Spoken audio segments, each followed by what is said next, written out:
Good morning students, कैसे हैं आप लोग। उम्मीद करता हूं अच्छे होंगे और अपने पढ़ाई में सच्चे होंगे।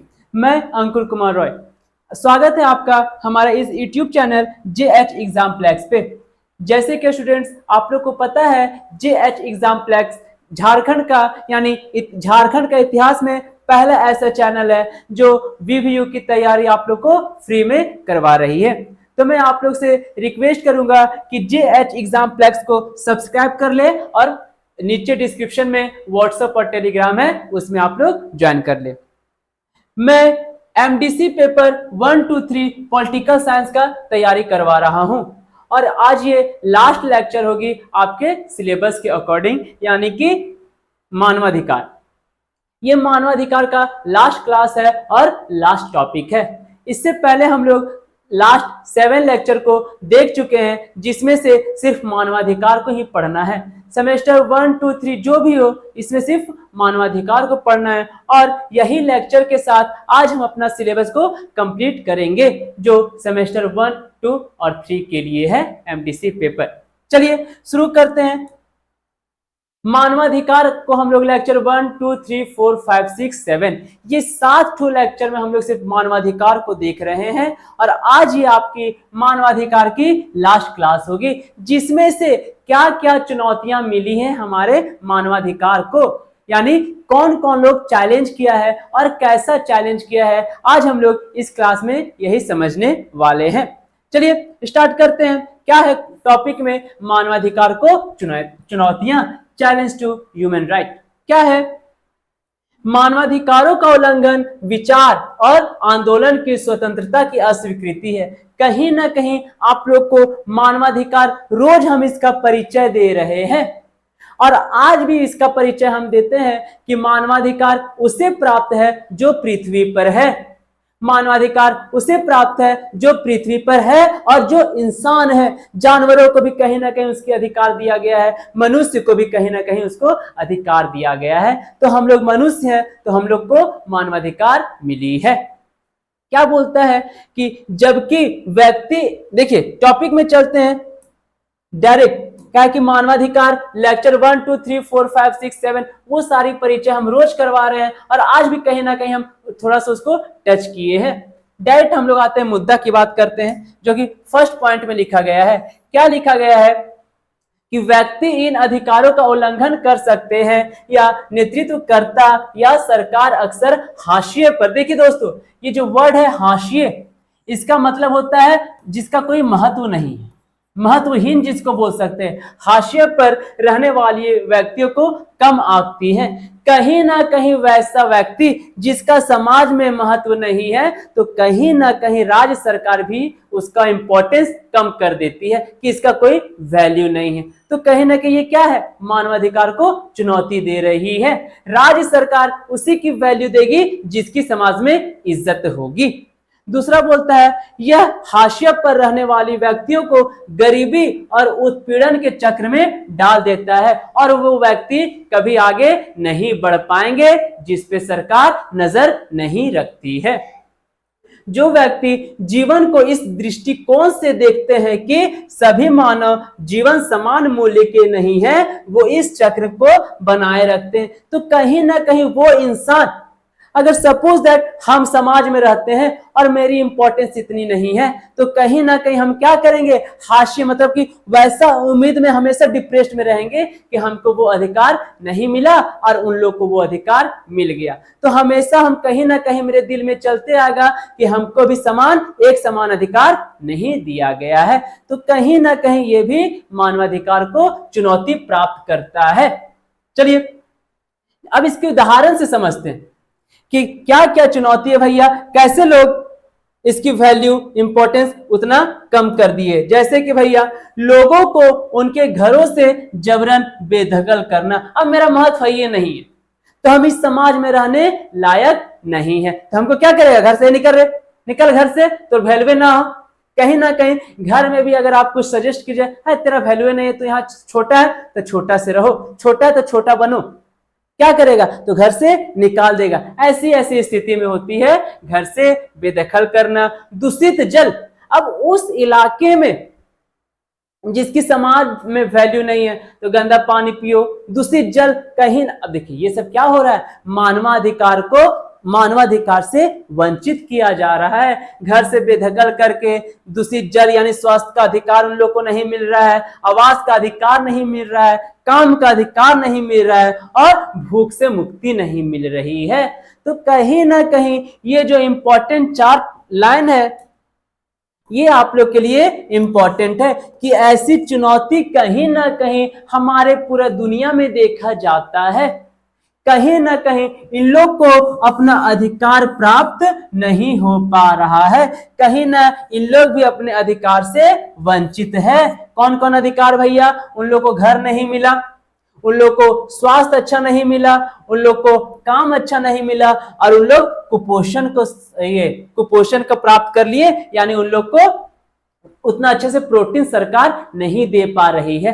तो कहीं ना कहीं ये सब मानवाधिकार को चुनौती दे रहा है कि आपके रहते हुए भी इतने लोग भूखमरी से मर रहे हैं, आपके रहते हुए भी इतने लोग बेरोजगार हैं, आपके रहते हुए इतने लोग स्वास्थ्य यानी अच्छे से इलाज नहीं हो पा रहा और लोग बीमार हैं। तो कहीं ना कहीं ये भी मानवाधिकार को चुनौती मिल रही है। देखिए अब कहीं ना कहीं ये थी मानवाधिकार की चुनौती कैसे मिल रही है। अब इसका उल्लंघन देखेंगे कि कैसे मानवाधिकार को उल्लंघन किया जा रहा है और कौन कौन से प्रकार से मानवाधिकार को उल्लंघित किया जा रहा है। जैसे मानवाधिकार उल्लंघन के प्रकार, उल्लंघन या तो राज्य द्वारा जानबूझकर किया जाता है या फिर राज्य द्वारा उल्लंघन को रोकने में विफल रहना। कहीं देखिए अब आपके साथ आपका अधिकार का उल्लंघन हो रहा है, तो या तो जानबूझ के हो रहा है, राज्य सरकार या आपको जानबूझकर चोट पहुंचा रही है, या फिर कहीं ना कहीं उस पर सफलता नहीं पा रही है आपके राज्य सरकार, कहे वो मजबूर हो गया। ठीक है, आपके समाज में एक ऐसा व्यक्ति जिसको अधिकार नहीं मिल पा रहा है, तो हो सकता है वो राज्य सरकार इसकी बदमाशी कर रही है, इसको अलग रखो, या फिर हो सकता है राज्य सरकार अधिकार दिलाने में असफल घोषित हो गया हो, इसलिए आपको मानवाधिकार से उल्लंघन माना जाएगा। और क्या बोलता है, जब कोई राज्य मानवाधिकारों के उल्लंघन में संलग्न होता है तो पुलिस, न्यायाधीश, अभियोजक, सरकारी अधिकारी और अन्य जैसे विभिन्न अभिनेता शामिल हो सकते हैं। तो कहीं ना कहीं आपका अधिकार को उल्लंघन करने में कोई कोई ऐसे लोग होते हैं, कौन कौन, जो पुलिस, न्यायाधीश, अभियोजक, सरकारी अधिकारी और अन्य जैसे विभिन्न अभिनेता शामिल हो सकते हैं आपके मानवाधिकारों को उल्लंघन करने में, यानी मानवाधिकारों को रोकने में। आपका अधिकार यही लोगों के बदले, यानी यही लोग आपके अधिकार को छीन सकते हैं। देखिए आगे समझें क्या बोलता है भैया, उल्लंघन प्रकृति में शारीरिक रूप से हिंसक हो सकता है, यानी मार धाड़ वाला हो सकता है। ठीक है, शारीरिक रूप से हिंसक हो सकता है, जैसे कि पुलिस की बर्बरता। कहीं ना कहीं पुलिस भी आपको बहुत मारा, तो कहीं ना कहीं वो अधिकार का उल्लंघन किया जा रहा है, पुलिस की बर्बरता, जबकि निष्पक्ष सुनवाई के अधिकार जैसे अधिकारों का भी उल्लंघन किया जा सकता है जहां कोई शारीरिक हिंसा शामिल नहीं है। अब देखिए पुलिस है तो कहीं ना कहीं वो क्या कर रहा है, आपके शरीर को चोट पहुंचा रही है, तो कहीं ना कहीं मानवाधिकार का उल्लंघन कर रहा है। तो यही सब आपका उल्लंघन है जो मानवाधिकार को प्राप्त हो रही है। मानवाधिकार का यही सब उल्लंघन है जो कहीं ना कहीं मानवाधिकार के पास ये सबसे बड़ी चुनौतियां हैं। आप क्या कर सकते हैं इस चुनौती को रोकने के लिए, ये जो उल्लंघन हो रहा है उसके लिए मानवाधिकार क्या कर सकती है। देखिए क्या बोलता है,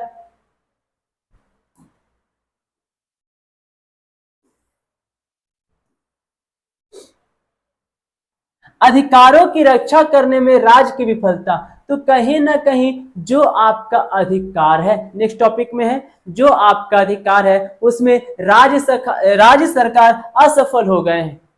क्या कारण है, कि उन लोग को सफलता नहीं मिली? क्या कारण है कि आपका अधिकार जो मिल रहा है उसको सरकार पूरे अच्छे से नहीं पहुंचा पा रही है? क्या कारण है कि सरकार आपके अधिकार को रोकने में विफल हो रही है?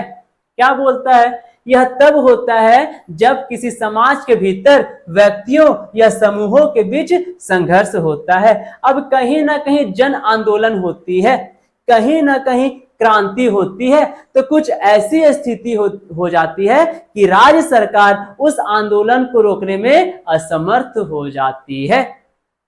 जैसे कि आप लोग फ्रांस की क्रांति पढ़े होंगे, रूस की क्रांति पढ़े होंगे, तो ये सब जो क्रांति हुई है, तो ये क्रांति को रोकने के लिए आपका जो राजा था कहीं ना कहीं असफल, मतलब सफल नहीं हो पाया था, असफल हो गया था।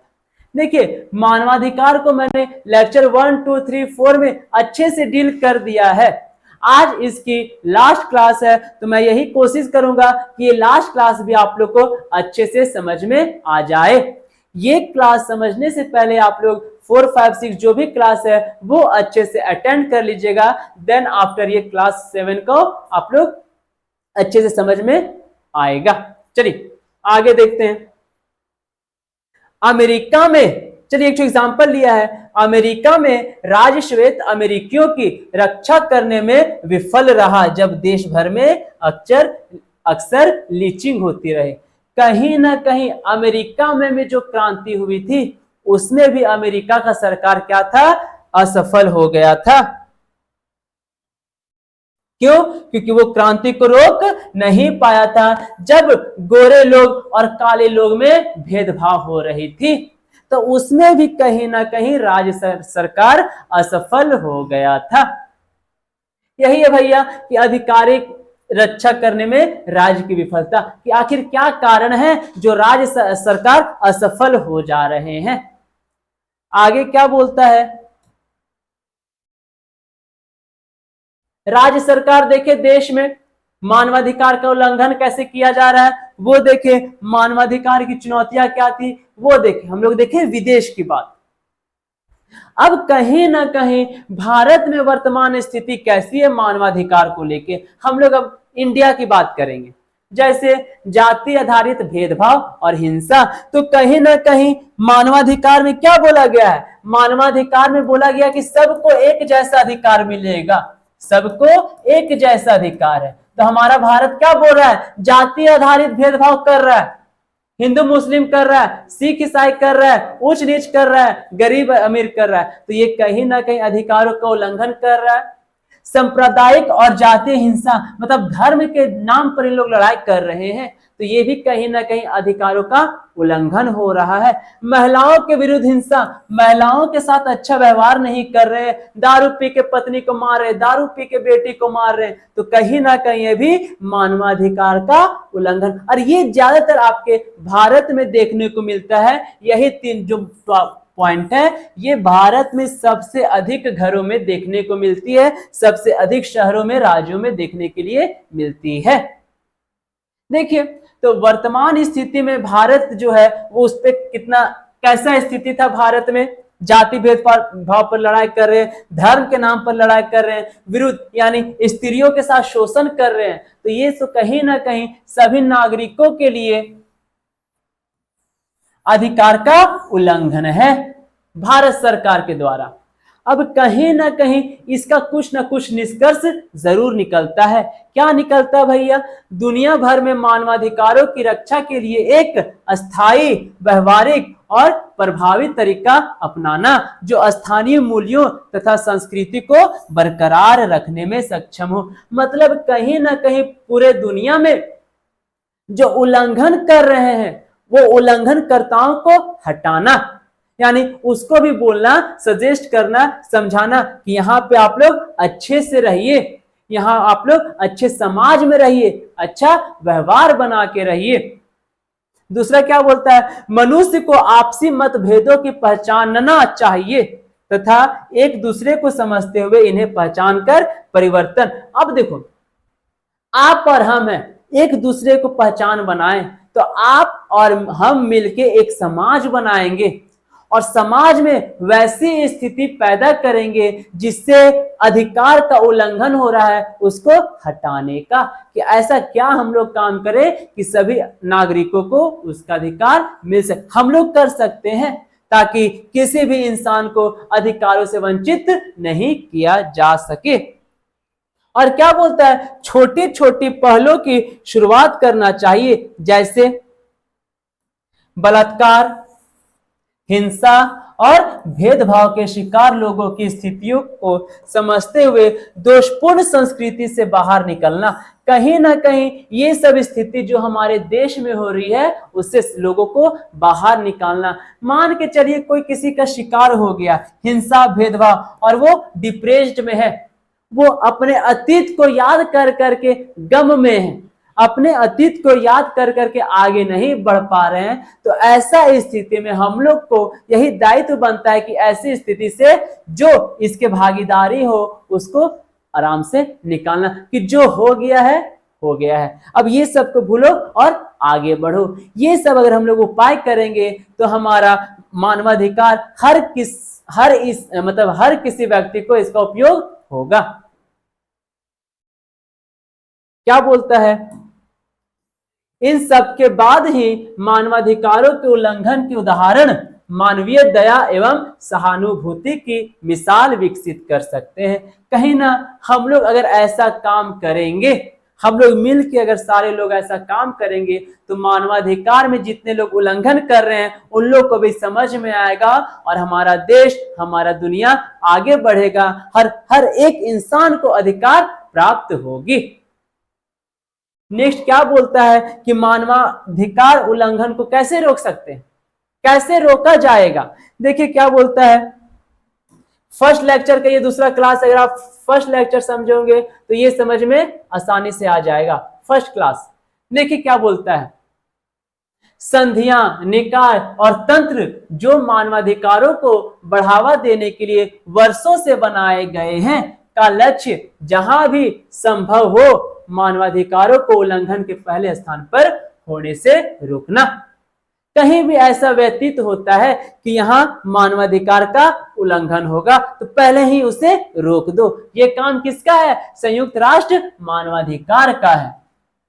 और क्या बोलता है, जो काम हो रहा है तो उसका समाधान करना कि क्यों आखिर इसका उल्लंघन कर रहा है। अच्छा यहाँ ऐसा बात है तो काम करो, उसका समाधान निकाल दो, तो नहीं होगा उल्लंघन मानवाधिकार का। क्लियर है। भविष्य में उनकी पुनरावृत्ति ना हो, यह प्रणाली 3 अन्योन्याश्रित घटकों पर आधारित है जो मानवाधिकारों के प्रति संयुक्त राष्ट्र के दृष्टिकोण का मूल है। अब कहीं ना कहीं हम लोग ये 3 कारणों से मानवाधिकार उल्लंघन को रोक सकते हैं। चलिए आगे बढ़ते हैं, देखते हैं क्या बोलता है। पहला है मानदंड या मानक, अंतरराष्ट्रीय संधियों और अन्य कानूनी उपकरणों के रूप में अंतरराष्ट्रीय मानवाधिकार मानक जो न्यूनतम मानक निर्धारित करते हैं जिनका लक्ष्य प्रत्येक राज्य को मानवाधिकार संरक्षण के संदर्भ में करना चाहिए। कहीं ना कहीं हर राज्य को, उनके नागरिकों को एक अधिकार मिलना चाहिए, एक अधिकार मिलना चाहिए। ये सब लक्ष्य प्राप्त करते हैं संयुक्त राष्ट्र मानवाधिकार। किसी को उसके अधिकार से वंचित नहीं किया जाना चाहिए। दूसरा क्या बोलता है, निगरानी और रिपोर्टिंग, जमीनी स्तर पर स्थिति का आकलन करने के लिए सत्यापन योग्य जानकारी या निष्पक्ष संग्रह यह सुनिश्चित करना है कि क्या न्यूनतम मानकों को पूरा किया जा रहा है या सभी के लिए मानवाधिकारों को साकार करने में प्रगति को मापना। कहीं ना कहीं सभी को, कौन सा राज्य मानवाधिकार में कितना डेवलप कर रहा है, ये मापने का काम हमारा संयुक्त राष्ट्र मानवाधिकार को करना चाहिए कि कौन कितने गरीबी रेखा के नीचे, कौन अस्वस्थ है, कौन स्वस्थ नहीं हो पा रहा है, कहाँ कमी है। तो कहीं ना कहीं ये सब कमियों को दूर करने का अधिकार हमारे संयुक्त राष्ट्र मानवाधिकार के पास होगी, तब कहीं ना कहीं जाके आपका देश के सभी नागरिकों को अधिकार मिलेगा। तीसरा बोलता है तकनीकी सहयोग। कहीं ना कहीं तकनीकी सहयोग से भी आप लोगों को उसके अधिकार दे सकते हैं। जैसे मानवाधिकार निगरानी के माध्यम से पहचाने गए मुद्दों और चिंताओं के समाधान के लिए समाधान तैयार करना है और यह सुनिश्चित करने के लिए उपाय करना है कि मानवाधिकारों को सम्मान, संरक्षण और पूर्ति कैसे हो। तकनीकी सहयोग से, टेक्निकल जो आप लोग देख सकते हैं, टेक्निकल क्या बोलते हैं, तकनीकी को इंग्लिश, हाँ तकनीकी को टेक्निकल ही बोलते हैं। तो किसी न कैसा ऐसा यंत्र होगा, टेक्निकल यंत्र होगा, टेक्निकल, जिससे आप ये पता कर सकते हैं कि कहीं ना कहीं मानवाधिकार सुनिश्चित करने के लिए उपाय करेगा कि कोई भी इंसान हो उनके मानवाधिकार को छीन नहीं सके या वंचित नहीं कर सके या उल्लंघन नहीं कर सके। ये सब अगर आपका संयुक्त राष्ट्र मानवाधिकार करेगा तो सभी को उसका अधिकार जरूर मिलेगा। नोट करने के लिए क्या बोला है, सभी 3 घटक, जो अभी हम 3 घटक बताए हैं, राज्यों को यह सुनिश्चित करने में मदद करते हैं कि मानवाधिकारों का उल्लंघन ना हो। यही 3 स्टेप है जो बताता है कि राज्य में, देश में, शहर में, किसी भी चीज में मानवाधिकार का उल्लंघन ना हो। जब वो हो तो जब ऐसा अनुमान लगाया जाता है कि मानवाधिकार का उल्लंघन होने वाला हो तो उसे रोक दिया जाए, में दोबारा उसे रोक दिया जाए और भविष्य में ये उल्लंघन दोबारा ना हो। मैं ये कोशिश करता हूं या फिर कोशिश किया हूं कि ये जो क्लास है आप लोग को अच्छे से समझ में आ गई होगी। क्यों? मानवाधिकार मानवाधिकार मानवाधिकार, इतना मानवाधिकार है कि कहीं ना कहीं आप भी मानवाधिकार को पढ़ के बोर हो गए होंगे। इसलिए जल्दीबाजी में मैंने ये टॉपिक को भी कवर कर दिया है। इसको अच्छे से जानने के लिए आपको फर्स्ट लेक्चर और सेकेंड लेक्चर और थर्ड, ये 3 लेक्चर आप अच्छे से समझे होंगे तो ये लेक्चर में उतना दिक्कत नहीं हुआ होगा, क्योंकि सभी एक जैसा लेक्चर है। बस फर्स्ट क्लास जो है वो डीपली है।